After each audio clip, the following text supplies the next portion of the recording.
Hi, kids. Welcome back to Story Time. I sure have been enjoying the time that I've been spending with you in the book that we have been reading, Wonder. You know, the story all about August, that guy with the unusual face who was just starting middle school. In our last episode, we saw how August was being treated at his new school. When he first got to his homeroom and took a seat, as the other kids came in, no one wanted to sit next to him. Except Jack.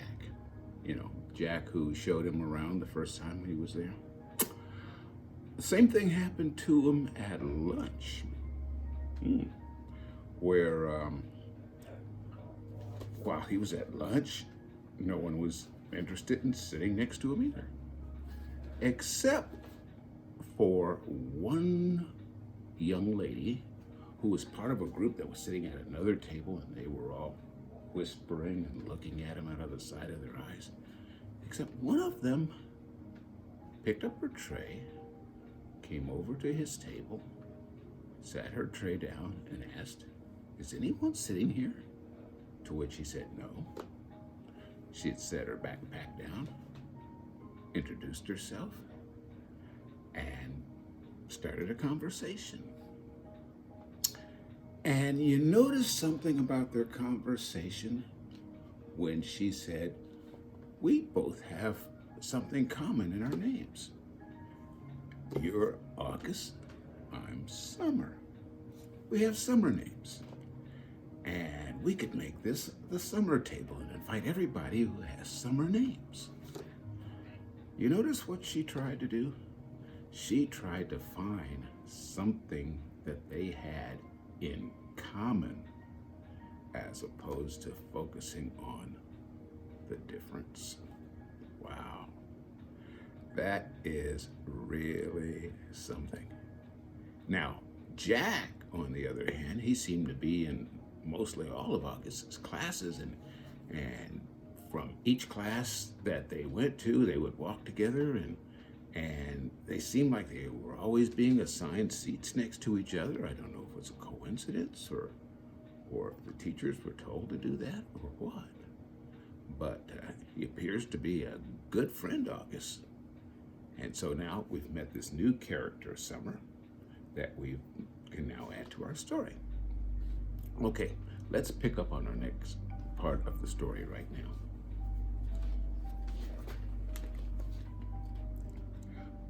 My birthday is October 10. I like my birthday. It would have been great if I'd been born exactly at 10 minutes after 10 in the morning or at night, but I wasn't.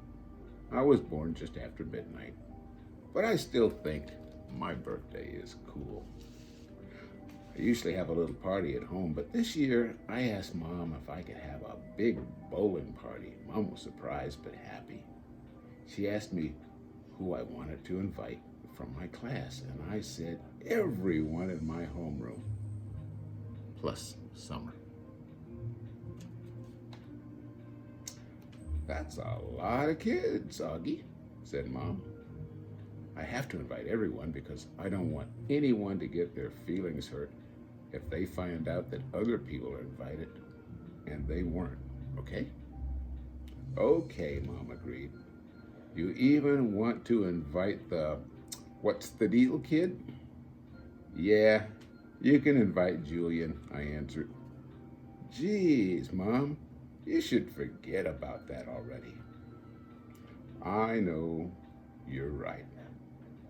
A couple of weeks later, I asked Mom who was coming to my party, and she said Jack Will, Summer, Reed Kingsley, both the Maxes, and a couple of other kids that they were gonna try to be there.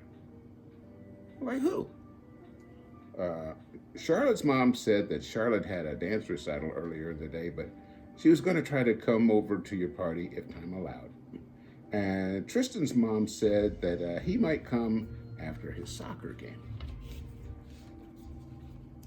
So that's it, I said. That's like 5 people. That's more than five, Augie. I think a lot of people just had plans already, Mom answered. We were in the kitchen, and she was cutting one of those apples that we had just gotten at the farmer's market into teensy weensy bites so that I could eat it. What kind of plans? I asked. I don't know, Augie. We sent out the invites kind of late. Like, what did they tell you, though? What reason did they give?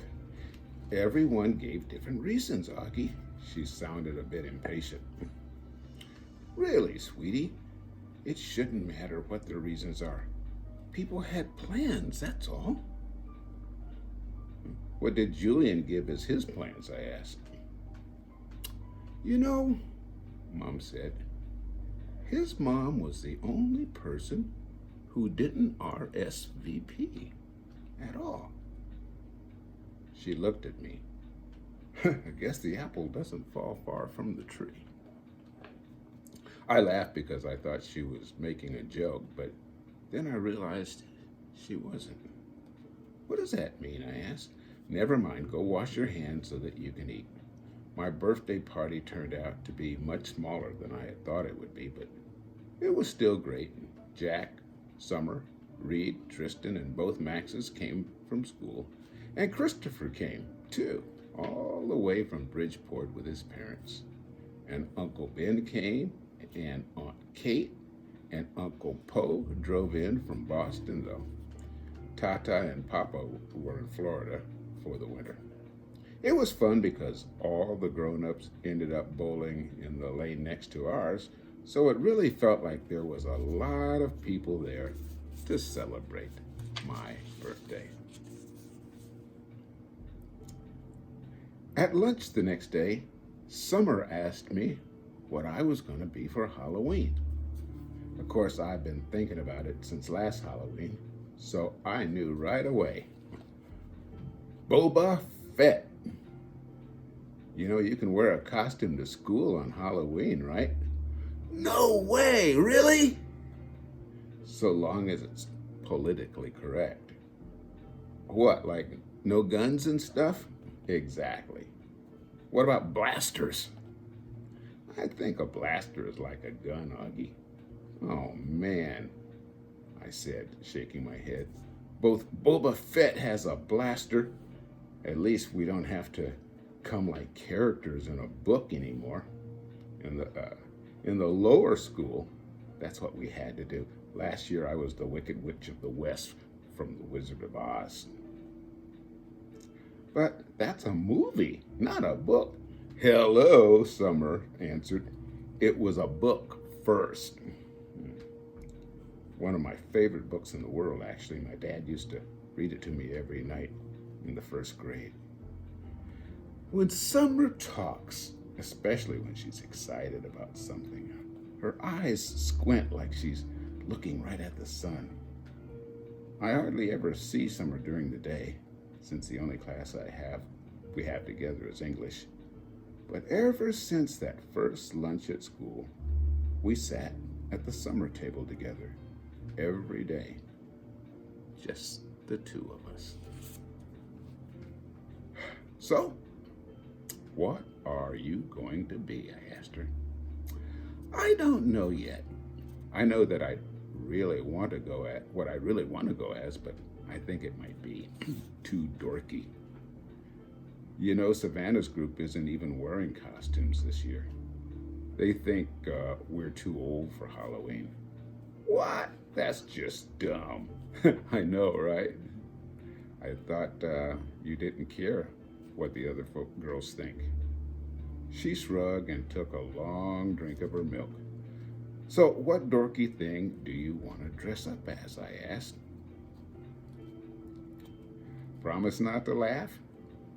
She raised her eyebrows and her shoulders embarrassed. A unicorn. I smiled and looked down at my sandwich. Hey, you promised not to laugh, she laughed. Okay, I said. But you're right. That is too dorky. I know, she said, but I have it all planned out. I'd make the head out of paper mache and paint the horn gold and make the mane gold too.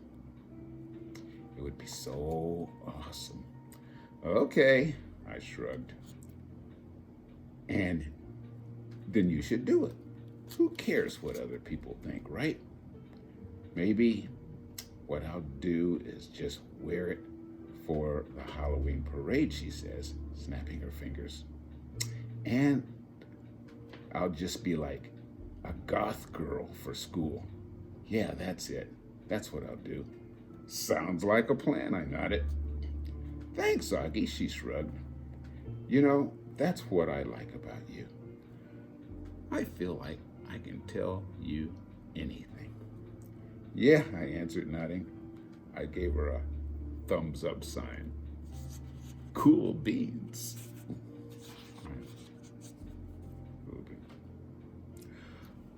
I don't think anyone will be shocked to learn I don't want to have my school picture taken on October 22nd. No way, no thank you. I stopped letting anyone take a picture of me a while ago. I guess you could call it a phobia. No, actually, it's not a phobia, it's a aversion, which is a word which I learned from Mr. Brown's class. I have an aversion to having my picture taken. There, I used it in a sentence.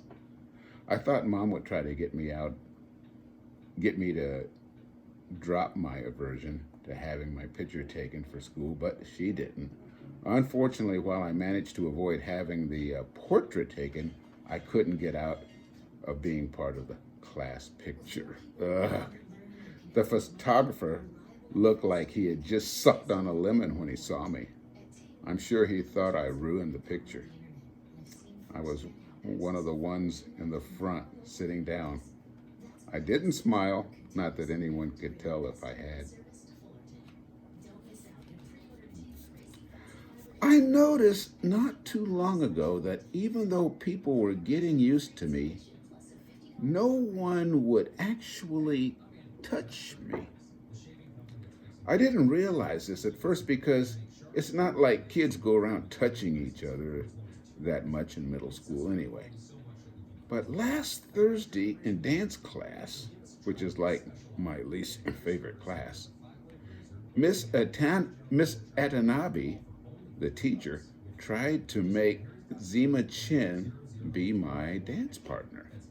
Now, I've never actually seen anyone have a panic attack before, but I've heard about it. And I'm pretty sure Zima had a panic attack at that school. She got really nervous and turned pale and literally broke into a sweat within minutes. And then she came up with some lame excuse about literally having to go to the bathroom. Anyway, Miss Adanabi let her off the hook because she ended up not making anyone dance together.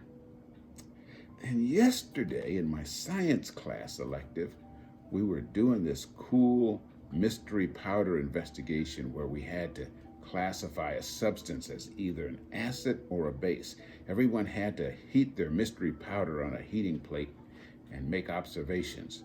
So we were all huddled around the powder with our notebooks. Now, there are 8 kids in the elective and 7 of them were squished together on one side of the plate, while one of them, me, had loads of room on the other side. So of course I noticed this, but I was hoping Mr. Rubin wouldn't notice this because I didn't want her to say anything. Miss Rubin, excuse me. I was hoping Miss Rubin had noticed this because I didn't want her to say anything. But of course she did notice this, and of course she said something. Guys, there's plenty of room on the other side. Tristan, Nino, go over there, she said. So Tristan and Nino scooted over to my side. Tristan and Nino have always been okay nice to me. I want to go on record to say that. Not super nice, like they go out of their way to hang out with me, but okay, nice. Like they say hello to me and talk to me like normal. And they didn't even make a face when Miss Rubin told them to come on my side, which is what a lot of kids do when they think I'm not looking. Anyway, everything was going fine until Tristan's mystery powder started melting.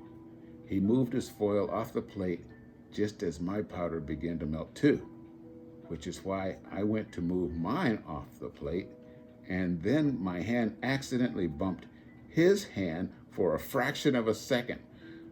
Tristan jerked his hand away so fast that he dropped his foil on the floor, which was also knocking everyone else's foil off the heating plate. Tristan, yelled Miss Rubin, but Tristan didn't even care about the spilled powder on the floor or that he had ruined the experiment. What he was concerned about was getting to the lab sink so he could wash his hand as fast as possible. That's when I knew for sure there was this thing about touching me at Beecher Prep.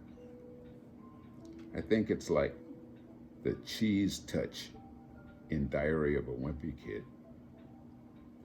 The kids in that story were afraid they'd catch the cooties if they touched the old moldy cheese on the basketball court. At Beecher Tech, I'm the old moldy cheese.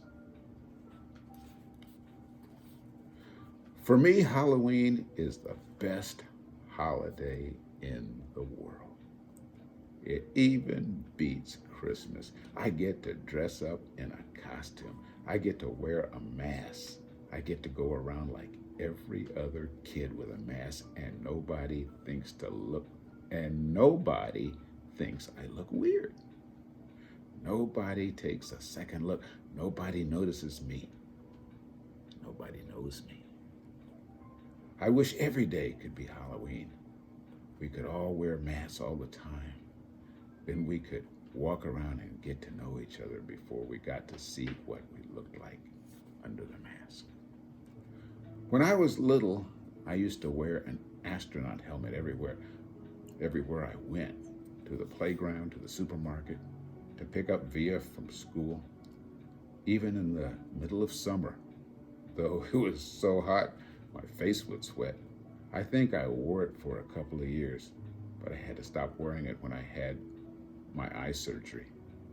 I was about 7, I think, and then we couldn't find a helmet after that. Mom looked everywhere for it. She figured that it probably ended up in Grant's attic, and she kept meaning to look for it, but by then I had gotten used to not wearing it. I have pictures of me in all my Halloween costumes. My first Halloween, I was a pumpkin. My second, I was Tigger. My third, I was Peter Pan. My dad dressed up as Captain Hook. My fourth, I was Captain Hook. My dad dressed up as Peter Pan. My fifth, I was an astronaut. My sixth, I was Obi-Wan Kenobi. My seventh, I was a clone trooper. My eighth, I was Darth Vader. My ninth, I was the Bleeding Scream. You know, the one that has fake blood oozing all over the skull mask. This year, I'm going to be Boba Fett. Not Boba Fett, the kids in Star Wars Episode 2, Attack of the Clones, but Boba Fett, the man from Star Wars Episode 5, The Empire Strikes Back. Mom searched everywhere for the costume, but couldn't find one in my size. So she bought me a Jango Fett costume, since Jango was Boba's dad and wore the same armor. And then painted the armor green. She did some other stuff to make it look worn, too. Anyway, it looks totally real. Mom's good at costumes. In homeroom, we all talked about what we were going to be for Halloween. Charlotte was going as Hermione from Harry Potter. Jack was going as a wolfman. I heard that Julian was going as Jango Fett, which was a weird coincidence. I didn't think he liked hearing that I was going as Boba Fett.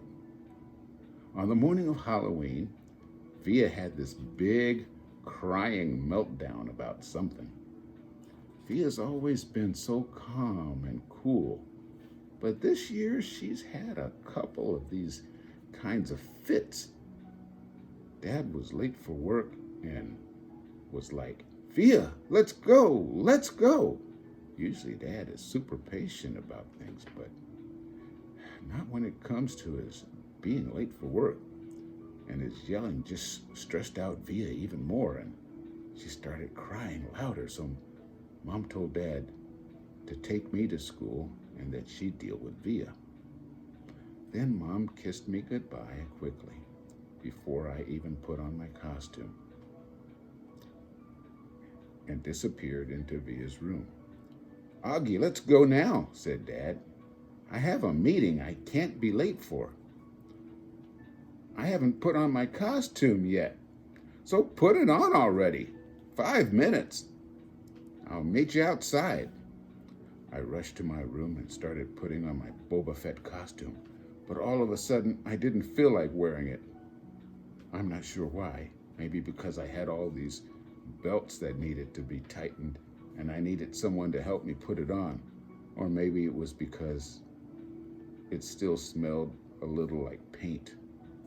All I knew was that it was a lot of work to put on the costume, and Dad was waiting and would get super impatient if I made him late. So at the last minute, I threw on the Bleeding Scream costume from last year. It was a much easier costume, just a long black robe and a big white mask. I yelled goodbye from the door on my way out, but Mom didn't even hear me. I thought you were going as Jango Fett, said Dad when I got outside. Boba Fett, whatever, Dad. This is a better costume anyway. Yeah, it's cool, I answered. Walking through the halls that morning on my way to the lockers was, I have to say, absolutely awesome. Everything was different now. I was different. Where I usually walked with my head down, trying to avoid being seen, today I walked with my head up, looking around. I wanted to be seen. One kid wearing the same exact costume as mine, long white skull face, oozing fake red blood, high-fived me as we passed each other on the way to the stairs. I had no idea who he was, and he had no idea who I was. And I wondered for a second if he would have ever done that if he had known it was me under the mask. I was starting to think this was going to go down as one of the most awesome days in the history of my life. But then I got to homeroom. The first costume I saw as I walked into the door was Darth Sidious. It had one of those rubber masks that are so realistic, with big black hood over the head and a long black robe. I knew right away it was Julian, of course. He must have changed his costume at the last minute because he thought I was coming as Jango Fett. He was talking to two mummies who must have been Miles and Henry. And they were all kind of looking at the door like they were waiting for someone to come through it. I knew it wasn't a bleeding scream that they were looking for. It was Boba Fett. I was going to go and sit in my usual seat, but for some reason, I don't know why, I found myself walking over to a desk near them, and I could hear them talking. One of the mummies was saying, "It really does look like him.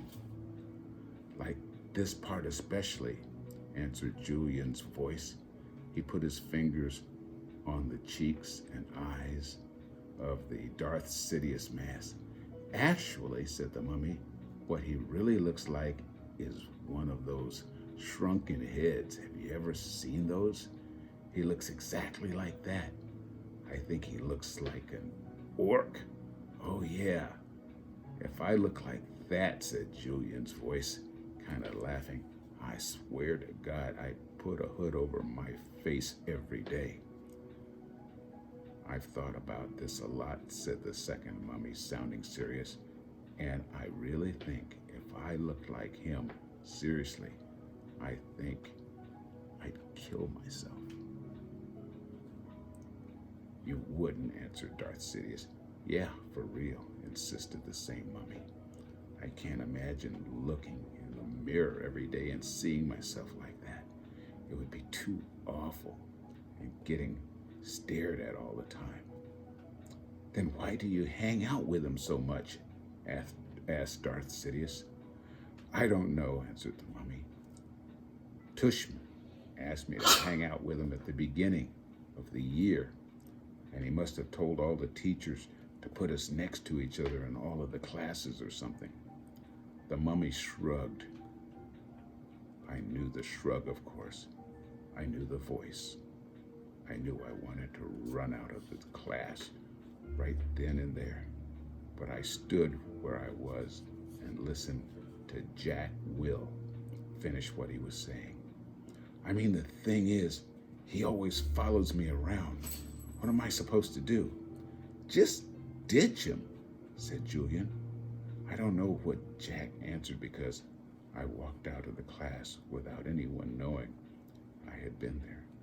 My face felt like it was on fire while I walked back down the stairs. I was sweating under my costume, and I started crying. I couldn't keep it from happening. The tears were thick in my eyes. I couldn't barely see, but I could have wiped them. I couldn't wipe them through the mask as I walked. I was looking for a little tiny spot to disappear into. I wanted a hole I could fall inside of, a black hole that would eat me up. Rat boy, freak, monster, Freddy Krueger, E.T., gross out, lizard face, mutant. I know the names they call me. I've been in enough playgrounds to know kids can be,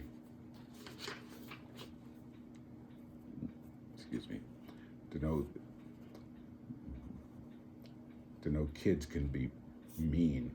I know. I ended up in the second floor bathroom.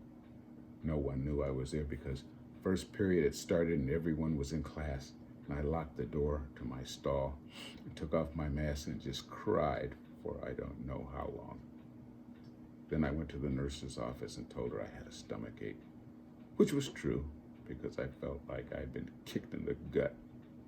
Nurse Molly called Mom and had me lie down on a sofa next to her. 15 minutes later, Mom was at the door. Sweetness, she said, coming over to hug me.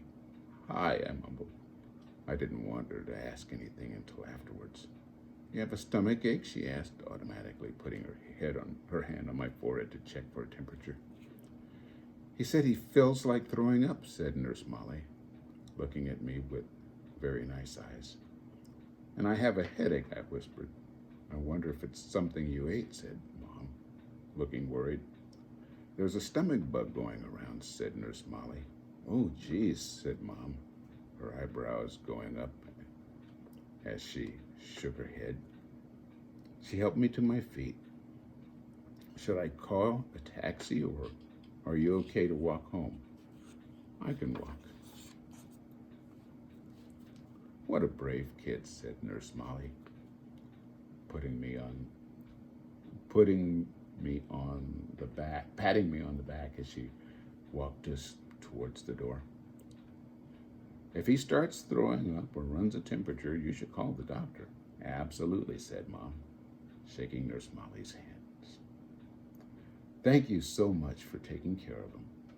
My pleasure, answered Nurse Molly, putting her hands under her chin and tilting my face up. Now you take care of yourself, okay? I nodded and mumbled, thank you. Mom and I hugged and walked the whole way home. I didn't tell her anything about what had happened, and later, when she asked me if I felt well enough to go trick-or-treating after school, I said no. This worried her since she knew how much I usually love trick-or-treating. I heard her say to Dad on the phone, he doesn't even have the energy to go trick-or-treating. No fever at all. Well, I will if he doesn't feel any better tomorrow. I know. Poor thing. Imagine his missing Halloween. I got out of going to school the next day too, which was Friday, so I had the whole weekend to think about everything. I was pretty sure I would never go back to school again. Whoa. Man, that is so sad. Think about something for a moment.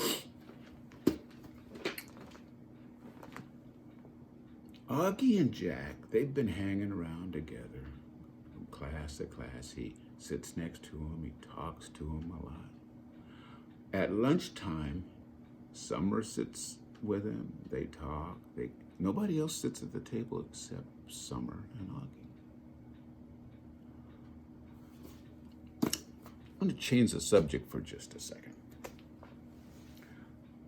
If any of you guys speak Spanish or Italian, you'll understand what I'm saying. Many years ago, back in ancient Rome, at these markets that they used to have, and the markets back then, they were really a bunch of tents set up there, and the merchants would have all their merchandise set up there, and people would come along. And a lot of the places sold pottery, like clay jars and so forth. And some were high quality jars, and some of them were kind of low quality. In other words, they may have cracks in them, and you couldn't get much money for them. So what the merchants would do is they'd take these low quality jars, and wherever they had cracks, they'd fill the cracks with wax. They'd stick the wax in, they'd rub it in, and if they rub it in really good, you couldn't see the cracks anymore. So they'd take these low quality jars with the wax filled in the cracks, and they'd set them over there with the high priced jars and sell them. And if somebody bought one of those things, the problem was that in a few months or maybe in a year or so, the wax in the cracks would start to melt out and the jars would leak. And the guy felt ripped off. I paid high price for these jars and there was wax inside of cracks. There shouldn't have been any cracks. These things should have been made without cracks in it. Well, but instead they had cracks and they had wax in the cracks. Now, the Italian word for wax is cire, the same word in Spanish, cire. So when you went to one of these merchants that was selling these jars, if he had truly high quality clay jars that had no cracks and had no wax, and he wanted to make certain you knew these were high quality, he would put a little sign next to them. In fact, I have a sign here, a little sign next to his jar that says that these were made without wax, sin cire. And he'd set this little sign next, without wax, sin cire. Sin cire is the root word for the word that we know today as sincere. These high quality jars are sincerely 100% without wax. The To be sincere means you're not trying to deceive anyone. You're not trying to rip anyone off. You're exactly who you present yourself to be. Was Jack sincere? Was Summer sincere? You decide. Think about that until we see each other again in our next episode. Until then, you are strong, you are smart, you are loved.